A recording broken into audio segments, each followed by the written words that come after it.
Hey, welcome back, everybody. If you remember, last week we talked about change, and the video was about 11 minutes long, so I spliced it up, and we watched the first half last week. This week we'll be watching the second half, and on change, and how it can be hard for those around us to see or definitely acknowledge our newfound change. There's a book that I've read that says, I'm kind of paraphrasing here, but we have a daily reprieve contingent on our spiritual condition. One of the beautiful things about changing is that we discover something else that was once foreign to us. For some people, it's art. For others, it's writing. For others, it's higher power or religion. Others, still, it's meditation and many other things. But there's typically a major subject or theme connected with how we've been able to pick ourselves back up after falling down. The hardest part? We're doing this while some people around us refuse to see the new us. They may doubt our sincerity. They certainly question our motives or hold on to resentment from the past 7.5 years later. But it's also an opportunity to prove to us more than anyone else that the change is real and the change is worth it. What we can do when the world doesn't see us. One of those things really is to focus on what I call our internal mirror. What matters most is how we see ourselves. Progress isn't always external. It's an inside job. It's about feeling aligned with our values, intentions, and growth. Let's keep reflecting on how far we've come, not on how others perceive us.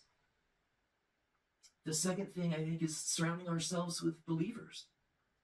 We need to seek out people who celebrate our evolution rather than those that anchor us to our past.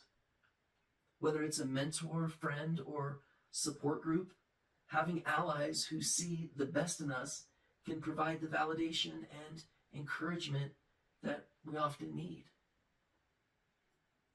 And I think the third thing is to find our allies. We should surround ourselves with people who see and support the new us. These allies remind us of the progress when we're tempted to believe the critic. The next thing I think is important is to extend grace to ourselves. It may take time for others to see the full extent of our transformation. Let's extend the grace to them that we wish they'd offer us, while also maintaining healthy boundaries. We have to let go of those who won't let go. Not everyone will come along for the ride, and that's okay. It's painful to leave people behind, but it's even more painful to stay stuck trying to convince them of something they refuse to see. The next thing I think is important to do is to celebrate small wins. Every step forward is a victory, even if it goes unnoticed by others.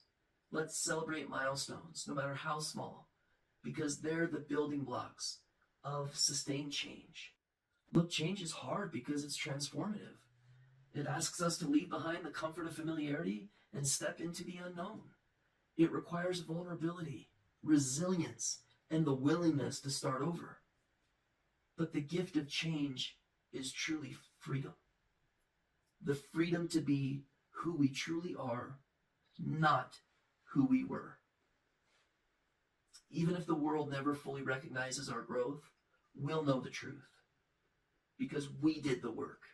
We fought for a better version of ourselves. And we refused to be defined by our past. That knowledge is priceless, and it's ours to carry every day. We don't need everyone to believe in us. We just need to believe in ourselves.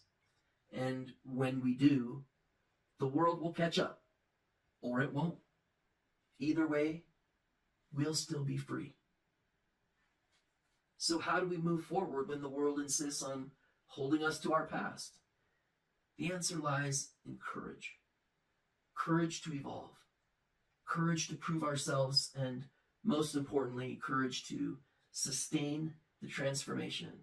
If only hiring managers saw transformation for the strength that it is, and not the weakness that they perceive. We're not talking about people that are fresh out of prison, although some of you may be, and congratulations. I know many people who have served time and have done well with their lives. For the most part, we're talking about people that went through gnarly divorces and ended up maybe filing bankruptcy. They're still great people. Why should that preclude them from gaining employment that they're very worthy of having? Why should that make their families look down on them? Why should religious people want them to just add up and do it their way? Changing our lives is bravery. Changing is hard. Changing in the face of adversity and with everyone watching, it's embarrassing. It's often humiliating. It's pride swallowing. It's ego-free living. It's transformation. It's getting to love ourselves. It's saying less negative things to ourselves inside our brains and our thought processes. It's making better decisions. It's setting boundaries. It's learning a depth of ourselves that if most people would let themselves experience, they would see the same freedom that some of us enjoy. Lastly, happy Thanksgiving to everybody. From me and my family to yours, I hope that you have a wonderful Thanksgiving. I hope that we can all be thinking about those less fortunate than us and those who are no longer with us, that we can give thanks to them and to those that are out there that are still suffering in whatever struggles they may have. But thank you so much. Happy Thanksgiving, everybody. Appreciate you. See you next week.